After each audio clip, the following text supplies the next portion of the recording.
A paz do Senhor Jesus. Nessa noite, meus amados irmãos, é muita alegria que eu estou aqui na casa do Senhor para estar deixando essa mensagem que fica no livro de Ezequiel, capítulo 37.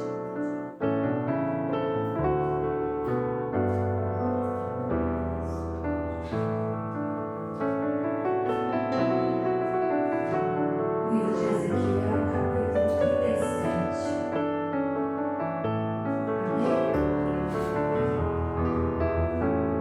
Veio sobre mim a mão do Senhor, e o Senhor me levou em espírito e me pôs no meio de um vale de ossos, um vale que estava cheio de ossos, e me fez andar ao redor deles. E eis que eram muito numerosos sobre a face do vale e estavam sequíssimos. E me disse: Filho do homem, poderão viver estes ossos? E eu disse: Senhor Jeová, tu os sabes. Então me disse: Profetiza sobre estes ossos e dize-lhes: ossos secos, ouve a palavra do Senhor. Assim diz o Senhor Jeová a estes ossos: eis que farei entrar em vós o Espírito e vivereis, e porei nervos sobre vós e farei crescer carne sobre vós, e sobre vós estenderei pele, e porei em vós o Espírito e vivereis, e sabereis que eu sou o Senhor. Então profetizei como se deu ordem, e houve um ruído enquanto eu profetizava, e eis que se fez um reboliço, e os ossos se juntaram, cada osso ao seu osso. E olhei, e eis que vieram nervos sobre eles, e cresceu a carne, e estendeu-se a pele sobre eles por cima, mas não havia neles espírito. E ele me disse: Profetiza ao Espírito, profetiza ao Filho do Homem, e diz ao Espírito: Assim diz o Senhor Jeová: Vem dos quatro ventos, ó Espírito, e assopra sobre estes mortos, para que vivam. E profetizei como ele me deu ordem. Então o Espírito entrou neles, e viveram, e se puseram em pé, um exército grande e extremo. Então me disse: Filho do homem, estes ossos são toda a casa de Israel. Eis que dizem: os nossos ossos se secaram, e pereceu a nossa esperança. Nós estamos cortados. Portanto, profetiza e dize-lhes: Assim diz Senhor Jeová: Eis que eu abrirei as vossas sepulturas, e vos farei sair das vossas sepulturas, ó povo meu, e vos trarei a terra de Israel. E sabereis que eu sou o Senhor, quando eu abrir as vossas sepulturas, e vos fizer sair das vossas sepulturas, ó povo meu, e porei em vós o meu espírito, e vivereis, e vos porei na vossa terra, e sabereis que eu, o Senhor, disse isto, e o fiz, diz o Senhor. Amém? Pode se sentar em nome de Jesus. Então, meus amados irmãos,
Senhor, a gente conta as historinhas lá, né? Dos heróis, das crianças, né? Conta a historinha lá de Rapunzel, Branca de Neve. Mas a partir do momento que é o Filho do Senhor, é o Filho de servo de Deus, aí a gente tem as historinhas aqui da Bíblia. Quando aqui tem a Bíblia, né? Sagrada, infantil. Então tem as histórias. Então a gente, né, já vai mudar as histórias. A gente já conta as histórias que são da palavra do Senhor.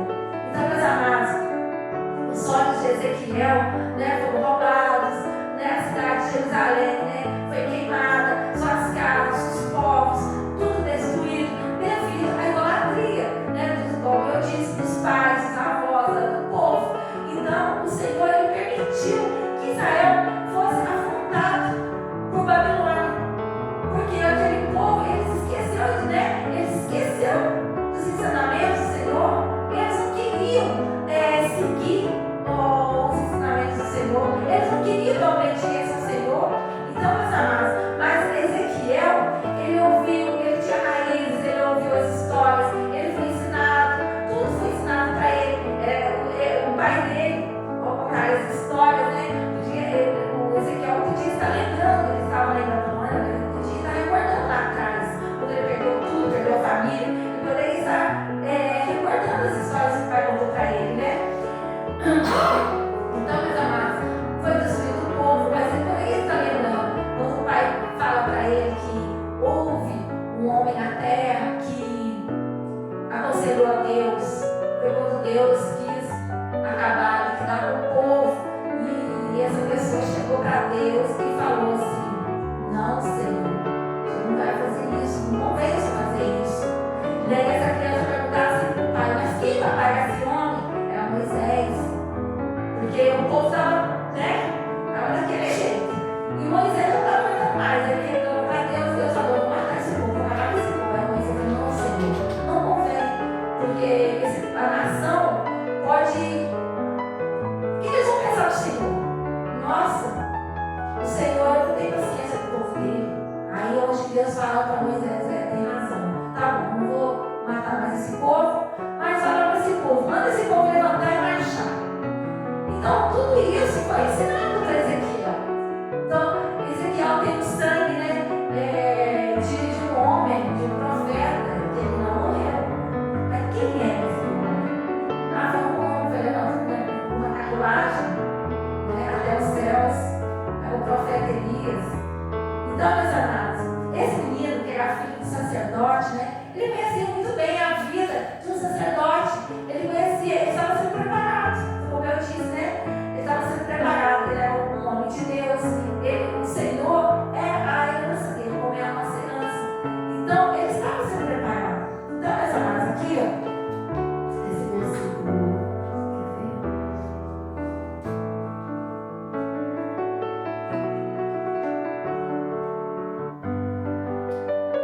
quando fala aqui, nos versículos aqui, que diz que os ossos estão cortados, meus amados, esses ossos, eles não tinham mais esperança. Quando o Senhor pergunta para Ezequiel quando ele vai rever esses ossos, ele transfere essa pergunta para Deus. Tu sabes. Por que ele transfere? Porque Ezequiel sabia que Deus podia ressuscitar assim aquele povo. Então, ele imediatamente já diz: tu sabes, né? Porque ele sabia que o nosso Deus, ele é poderoso. Então aqui, enquanto que depois, né, o nosso Deus fala para ele: profetiza, e ele profetiza e o milagre acontece, né? Como diz esse versículo.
Deus, nossa vida acaba, porque o nosso Deus é quem manda e desmanda.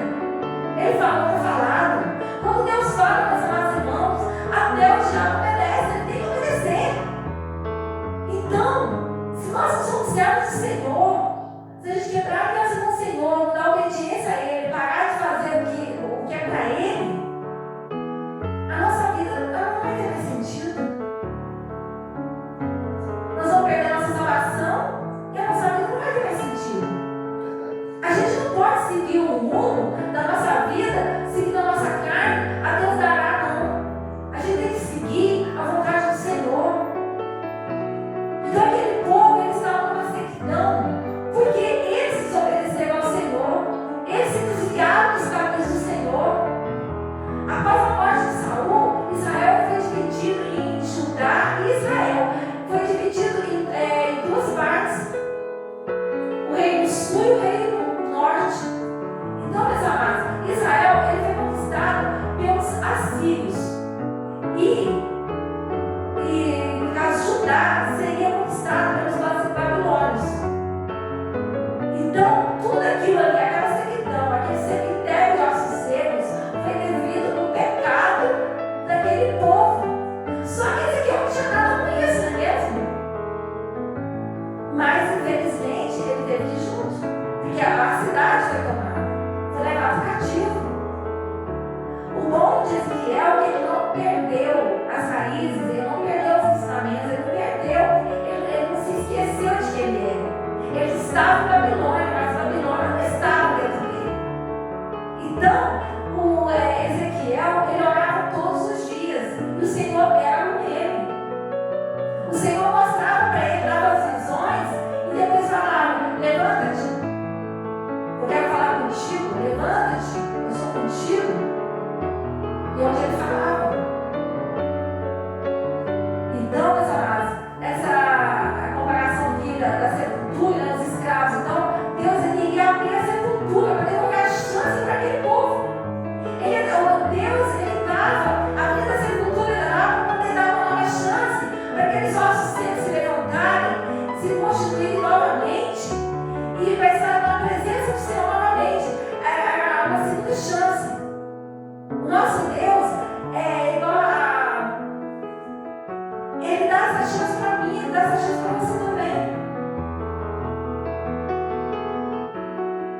Talvez a gente não está com aqueles ossos secos, mas o Senhor, Ele nos dá a segunda chance. Porque o nosso Deus, meus amados, Ele não se alegra quando Ele vê o seu sofrimento, a sua dor, o seu choro. Ele não se alegra com o seu sofrimento.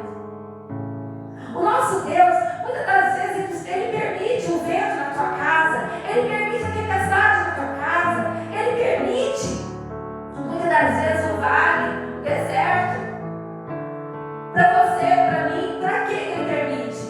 Para que a gente dá uma sacudida, uma acordada e vê que a gente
conquistar. Nós precisamos passar na prova. E se a gente não passar na prova, se a gente não for aprovado, como que nós vamos conseguir? A nossa salvação depende dessa prova. A nossa salvação depende dessa aprovação de Deus. Então nós temos que viver nesse meio de vale, nesse meio de tempestades, essas dificuldades, viver com alegria, agradecer todos os dias ao Senhor. Se falta alguma coisa na casa, se falta alguma coisa lá dentro da sua família, se tem algum enfermo, mas levante todos os dias e agradeça a Deus porque você amanheceu vivo. É mais um dia de vida, é mais uma chance para que a gente venha se recuperar de boas atitudes, reconhecer nossos erros, reconhecer que nós devemos pedir perdão para o nosso irmão, reconhecer que nós somos filhos do Senhor Jesus, nós temos que orar para o nosso irmão com alegria, com amor. E se a gente não olha para os nossos irmãos com amor, com alegria, com coração puro, não adianta orar, não adianta vir na igreja, não adianta que você vai perder a sua salvação. Se a gente não olhar para o nosso irmão com amor, não amar nossos irmãos, nós não amamos a Deus. Quem diz que ama a Deus, mas não ama o irmão, está mentindo, é filho do diabo. Nós temos que nos perdoar, nós temos que perdoar o nosso irmão. Nós não podemos viver no cativeiro, não. Muitas das vezes o crente ou qualquer outro tipo de pessoa vive no cativeiro. Mas como assim? Eles são um cativo do pecado, da insegurança, do desamor. Vive uma tribulação horrível. Vive com o coração duro. Não libera perdão. Não libera paz. Não libera amizade. Não libera sorriso. Não libera um abraço. Abraçar quem está sentado aqui. Abraçar quem está lá fora limpinho. Abraçar uma pessoa que está bem apresentada é fácil. Eu quero ver abraçar uma pessoa que está jogada lá fora. Uma pessoa que está suja. Uma pessoa que está com saco nas costas, não está ali. Eu quero ver abraçar uma pessoa dessa. Coloca uma pessoa dessa que dormindo toda suja dentro do carro. Aí eu quero ver. Aí é nessa hora que Deus reprova nós. Ele dá essa prova na nossa vida. Se a gente é crente ou não é de verdade. Você receber sorriso é muito fácil. Mas a gente receber na cara feia e a gente perdoar aquela pessoa e dar a mão para aquela pessoa, eu quero ver. Muitas das vezes a gente é pisado, meus amados irmãos. A gente vale pelo que a gente tem, não vale pelo que a gente é. Infelizmente na terra é desse jeito. Se você está bem apresentável, tem um bom emprego, tem um bom carro, tem uma boa veste, você tem tudo. Mas se você não tem nada, é aonde que a gente tem que mostrar que nós somos verdadeiros crentes. Eu falo, eu sou milionária, porque eu sou filho do dono do ouro e da prata. Eu sou filha de Jesus Cristo. A minha família é de Jesus Cristo. Eu sigo a Jesus Cristo. Ele que me garante. Ele que leva alimento para minha casa. Ele que me dá tudo que eu peço para Ele com o coração sincero.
conserta, Senhor. Joga por terra o meu ego. Me transforma.